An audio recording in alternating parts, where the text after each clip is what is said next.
Without us realizing it, our brains can sabotage our own thinking. Instead of thinking clearly, our mind can simply close itself off. Luckily, there's a way to see the bigger picture. If you're aware of these blocks, sometimes called cognitive or unconscious biases, you can address them.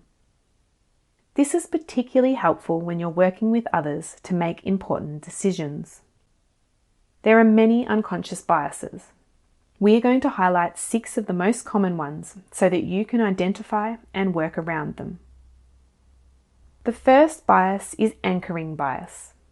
The first or last piece of information you hear or see can create a lasting memory. We tend to remember this information, even if it's not the most useful or relevant piece of information that we have received.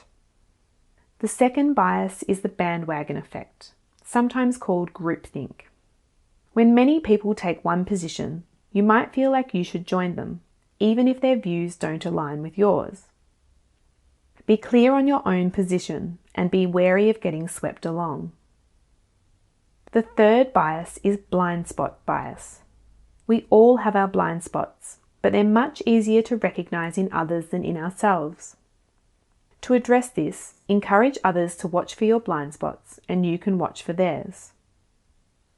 The fourth bias is confirmation bias.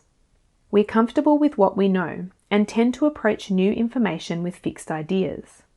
We're more likely to accept information that supports and reject information that contradicts our worldview. This may lead us to stereotype those with a different viewpoint.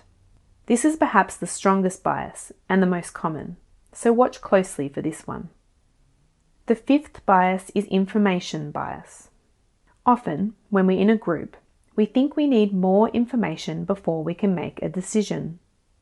Sometimes it's necessary, sometimes it's not. People can often make more accurate decisions with less information. Check that additional information is essential. Delaying a decision for too long while you seek more information is a common sign of this bias. The sixth and final bias is the authority or anti-authority bias. Some of us defer to authority figures. If this person holds an important position, they must be right. On the flip side, some of us disregard anything a person in authority says because we have a low level of trust in experts. Either way, your job is to interrogate the evidence and look closely at the facts, not judge the person stating them. Critical thinking skills can help you do that. Remember, there are many types of biases. These are just 6 that we often see when groups work together. Your job is to spot the bias in others and yourself.